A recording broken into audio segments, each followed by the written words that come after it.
Hello बच्चों, आज हम हमारी वर्कशीट 17 करने जा रहे हैं। इससे पहले हमने जो विकास की वर्कशीट की थी उसमें हमने पढ़ा था कि किस तरीके से विकास होता है और विकास के कितने मापदंड हो सकते हैं। जैसा कि हमने स्टार्टिंग में पढ़ा था कि ज़्यादातर ये माना जाता है कि विकास उसका होता है जिसकी आय ज़्यादा होती है या उसकी तरक्की पूरी होती है। लेकिन बहुत सारी ऐसी चीज़ें आती हैं जिसमें हम ये भी मानते हैं कि सिर्फ आय ही विकास का सही मापदंड नहीं है।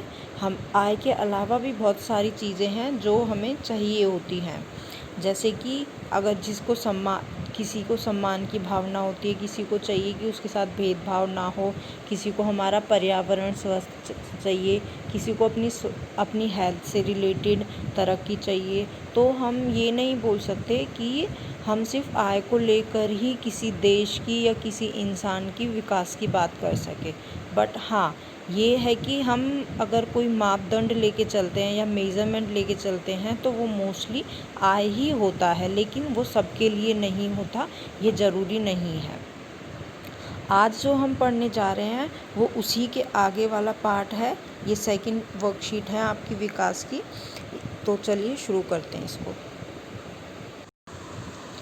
देश की तुलना करने के लिए उसकी आय या आमदनी की जानकारी महत्वपूर्ण होती है। जैसे मैंने आपको बताया, जब भी हम किसी देशों के बीच में बात करते हैं कि कौन सा देश विकसित है या कौन सा विकासशील है, तो उसके लिए हम उस देश की आय या आमदनी की ही बात करते हैं, क्योंकि यही एक सही मापदंड होता है हमको किसी देश के बारे में जानने के लिए। ऐसा माना जाता है। जिस देश की कुल आयु अधिक है वह कम आय वाले देश से अधिक विकसित समझे जाते हैं। जिस देश की आय ज़्यादा होगी, इनकम कुल आय जिसकी ज़्यादा होगी वो दूसरे देश से अधिक शक्तिशाली होगा। अब आप पूछेंगे ये कुल आय क्या होता है? तो कुल आय होता है किसी भी एक देश में रह रहे सभी नागरिकों की जो इनकम है उसको प्लस करके जो निकलता है उसको हम बोलते हैं कुल आय। जैसे ये एक कंट्री है, इसमें 4 लोग हैं, तो इनकी जो इनकम है उसको हम जब प्लस करके टोटल निकालेंगे तो उसको हम क्या बोलेंगे? उसको बोलेंगे हम कुल आय। तो ऐसे ही एक देश में जितने भी नागरिक हैं उनकी टोटल इनकम करेंगे तो उसको बोलते हैं हम कुल आय। तो वही आय अगर किसी भी दूसरे देश से अधिक है तो हम उसको विकसित समझते हैं। लेकिन इसकी तुलना में कुल राष्ट्रीय आय इतना उपयुक्त माप नहीं है। अब बताइए कुल राष्ट्रीय आय क्या होता है?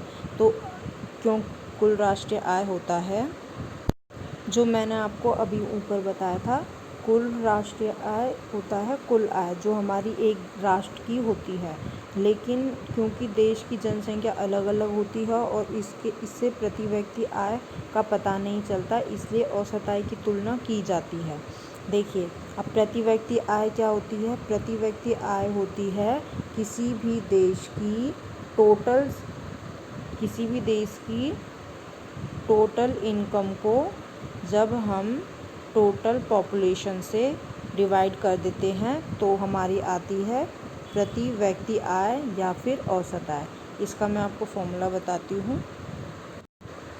हम प्रति व्यक्ति आय को औसत आय भी कहते हैं। जब किसी भी एक देश की कुल आय को हम उसकी देश की कुल जनसंख्या के साथ डिवाइड कर देते हैं तो हमारी आती है औसत आय। ठीक है, तो इसलिए हम बोलते हैं कि जो कुल आय है वो प्रति व्यक्ति आय से नहीं निकाली जा सकती। एग्ज़ाम्पल के लिए मैं आपको बताऊं, यहाँ पे एक कंट्री है, यहाँ दूसरी कंट्री है। अब देखिए, उसी एक कंट्री की जो टोटल आय है वो है ये 1 लाख और उसकी जो पॉपुलेशन है वो है 1000। अगर हम उसकी टोटल आय को उसकी टोटल पॉपुलेशन से डिवाइड करते हैं तो हम मानते हैं कि हर एक व्यक्ति को 100 रुपये मिलते हैं महीने के। वहीं अगर हम कंट्री बी की बात करें तो इसकी भी जो सैलरी है टोटल वो है 1 लाख, लेकिन इसकी जो पॉपुलेशन है वो है 10,000। तो अगर हम इनको डिवाइड करते हैं तो हमारे पास आते हैं सिर्फ 10 रुपये। तो इसका मतलब है कि हर एक व्यक्ति को ₹10 मिलते हैं। तो इसलिए हम एक कंट्री को दूसरी कंट्री की औसत आय से या प्रति व्यक्ति आय से कंपैरिजन उसका नहीं कर सकते, ये गलत होगा। इसके लिए हम एक और एग्जांपल लेते हैं। यहाँ पे देखिए एक तालिका बनी हुई है जिसमें हरियाणा, केरल और बिहार का दे रखा है कि हरियाणा की जो प्रति व्यक्ति आय है वो है 1,62,034 और ये केरल की है 1,55,516 और ये बिहार की है 34,168। ठीक है, तो अब देखो इसमें से सबसे ज़्यादा सैलरी प्रति व्यक्ति आय किसकी है? हरियाणा की। तो इसके हिसाब से तो हरियाणा को ज़्यादा विकसित होना चाहिए, पर जैसा कि मैंने आपको बताया था, हम सिर्फ प्रति व्यक्ति आय पर ही किसी भी देश या राज्य को विकसित देश नहीं कह सकते, क्योंकि हमें और भी मापदंड देखने होते हैं। अगर हम ये वाली तालिका देखें तो यहाँ आप देख सकते हैं, यहाँ थोड़ा धुंधला दिख रहा होगा लेकिन मैं बोल लेती हूँ, आप सुन लीजिए। यहाँ भी ये हरियाणा है, केरल है और बिहार है। यहाँ पे देखिए शिशु मृत्यु दर होती है जो बच्चे जन्मे हैं और 1 साल से पहले जिनकी डेथ हो जाती है, उसको बोलते हैं हम शिशु मृत्यु दर। इसमें हरियाणा की जो शिशु मृत्यु दर है वो है हमारी 36, ठीक है, और जो केरल है उसकी है 12। जबकि आपने पिछली बार देखा था, पिछली तालिका में देखा था कि हरियाणा की प्रति व्यक्ति आय कितनी थी? केरल से ज़्यादा थी, पर यहाँ पे शिशु मृत्यु दर किसका ज़्यादा है? हरियाणा का ज़्यादा है, जबकि केरल का कम है, यानी केरल ज़्यादा विकसित है। और अगर हम साक्षरता दर की बात करते हैं तो हम देखते हैं कि यहाँ पे अगर हरियाणा में 82 है तो केरल में 94 है, तो यहाँ भी केरल हरियाणा से आगे है।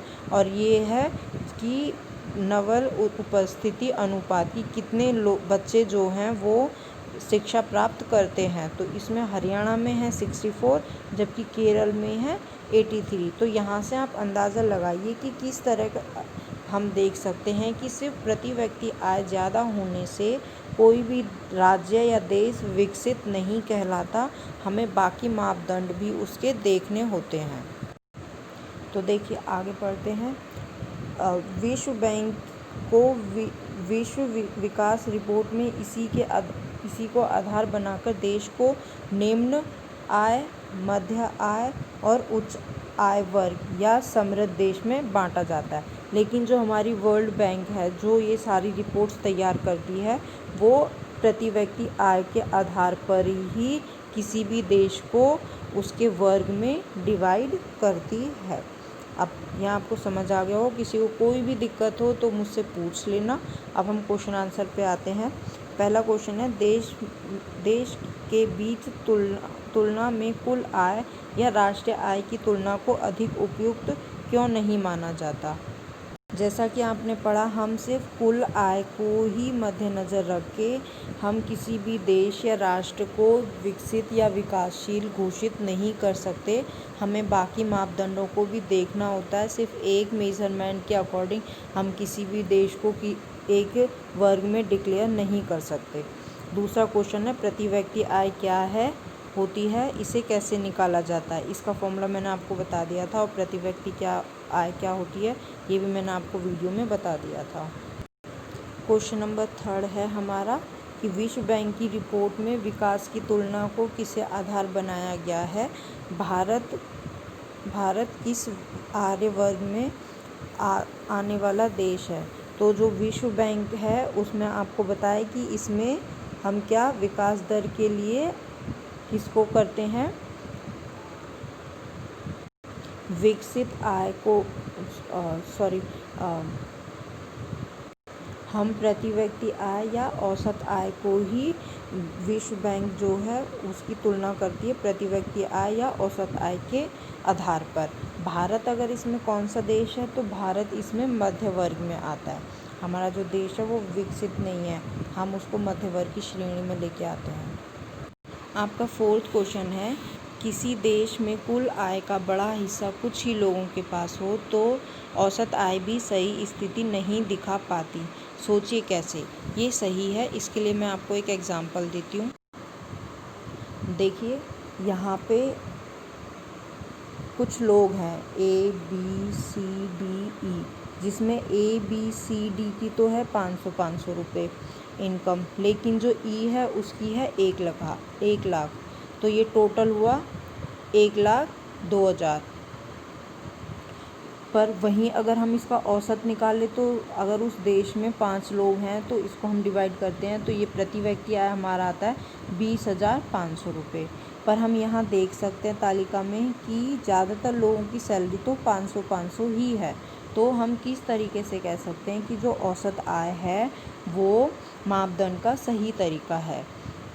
तो यहाँ तक आपको समझ आ गया होगा, और किसी को कोई दिक्कत हो तो वो पूछ लेना।